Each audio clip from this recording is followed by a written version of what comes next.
The DNC is now just days away, and Chicago police are getting ready for mass protests across the city. It will be an all-hands-on-deck effort from the department as they expect more than 100,000 demonstrators. Many of them are gearing up and coming prepared with gas masks, zip ties, and even legal help if they are arrested. With me now is Suhr. He's the attorney representing Columbia University students against encampments that sprung up earlier this year. Mr. Suhr, good morning. Good morning, Nick. Great to be with you. Good to have you here to help us break all of this down. We know many protesters will be provided with equipment like gas masks and military-style protection. What else are these groups preparing for in Chicago, and who's providing the funding for all this equipment? Yeah, there's no doubt, Nick. These are planned protests by radicalized organizations and nationwide networks. Sometimes we see organic or spontaneous protests. This is not that. This has been planned for months.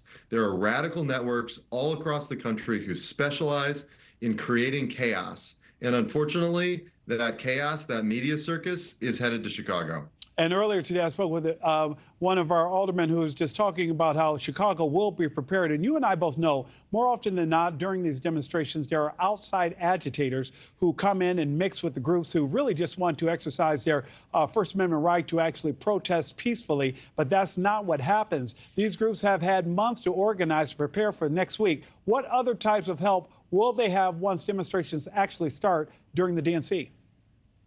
Yeah, that's a great point, Nick. What we've seen in previous protests is that lots of people do genuinely want to exercise their First Amendment rights.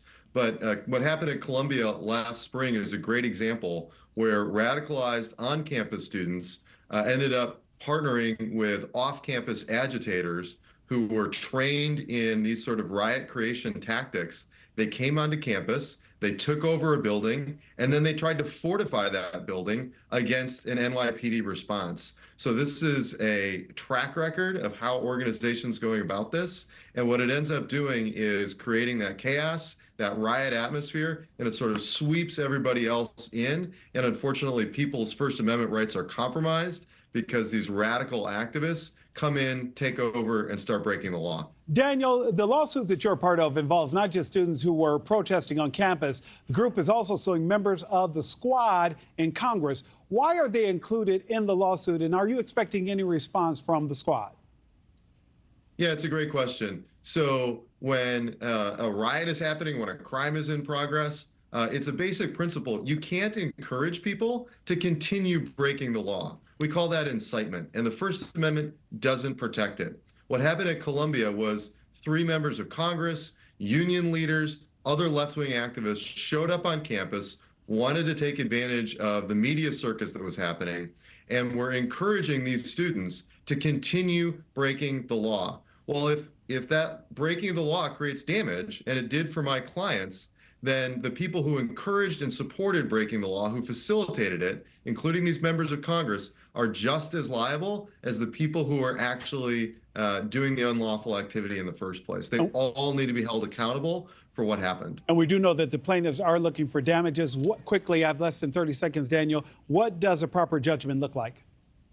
I think it's going to be in the tens of millions of dollars. If you think about the fact that 30,000 students at Columbia had their spring semester ruined. They paid tuition, good money for a full education, and they didn't get it because of the law-breaking activity of their classmates and these off-campus radicalized agitators. Daniel Suhr, you and I will speak again. Thank you so much for joining me on Morning in America.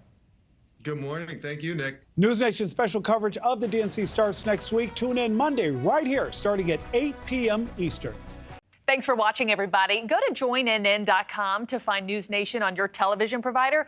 Also, don't forget to click that red subscribe button below to get more of NewsNation's fact-driven, unbiased coverage.